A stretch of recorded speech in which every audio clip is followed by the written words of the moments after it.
সুপ্রিয় দর্শক, দীর্ঘ কয়েকদিন বৃষ্টিপাতের পর অবশেষে পরিষ্কার হতে শুরু হয়েছে বাংলার ৮টি বিভাগের ৬৪ জেলার আকাশ। এর মাঝে আবারও দুঃসংবাদ জানালো আবহাওয়া অফিস থেকে।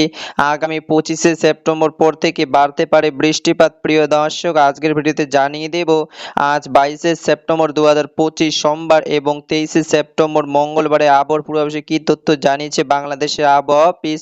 তাই প্রিয় দর্শক, এখনই এই ভিডিওটিকে লাইক দিয়ে আপনি বাংলাদেশের কোন জেলা থেকে আজকের আমাদের খবরটি দেখছেন তা কমেন্টে জানিয়ে দিন। দর্শক, চলুন এবার জেনে নেওয়া যাক এক নজরে। প্রিয় দর্শক, এই মুহূর্তে আবহাওয়া অধিদপ্তর জানিয়েছে ২২শে সেপ্টেম্বর ২০২৫ সোমবার সকাল ১০টা থেকে ২৪ ঘন্টা বৃষ্টিপাতের সম্ভাবনা রয়েছে চট্টগ্রাম ও সিলেট বিভাগের অনেক জায়গায়। তবে চট্টগ্রাম ও সিলেট বিভাগের অস্থায়ীভাবে দমকা সহ বজ্রসহ বৃষ্টির সম্ভাবনা নেই এবং রংপুর, রাজশাহী, ময়মনসিংহ, ঢাকা, খুলনা ও বরিশাল বিভাগের কিছু কিছু জায়গায় অস্থায়ীভাবে দমকা সহ হালকা থেকে মাঝারি ধরনের বৃষ্টি অথবা বজ্রসহ বৃষ্টি হতে পারে। সেই সাথে ২২শে সেপ্টেম্বর ২০২৫ সোমবার বাংলাদেশের কোথাও কোথাও মাঝারি ধরনের ভারী বর্ষণ হতে পারে এবং বাংলাদেশের দিন ও রাতের তাপমাত্রা সামান্য কমতে পারে বলে জানিয়েছে বাংলাদেশের আবহাওয়া অধিদপ্তর।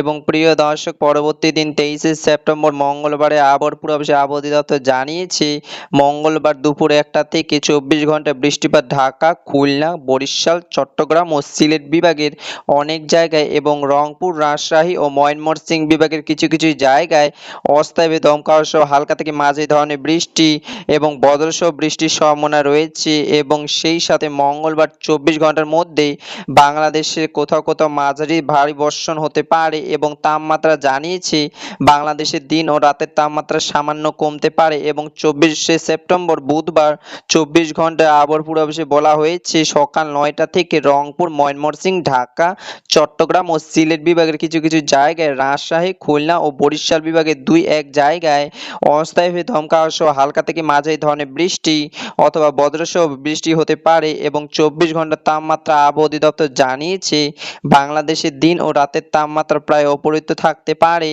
সেই সাথে আবহাওয়া অধিদপ্তর আরও জানিয়েছে এই সময়ে প্রথম দিকে বৃষ্টিপাতের প্রবণতা কমতে পারে, তবে শেষের দিকে বৃষ্টিপাতের প্রবণতা বাড়তে পারে। প্রিয় দর্শক, এই ছিল আমার কাছে বাংলাদেশে আবহাওয়া অফিস থেকে পাওয়া আগামী ৩ দিনের গুরুত্বপূর্ণ আবহাওয়ার খবর। প্রতিনিয়ত চ্যানেলে তথ্য পেতে ডিআরএস স্টুডিও চ্যানেলটি সাবস্ক্রাইব করে রাখুন। ধন্যবাদ।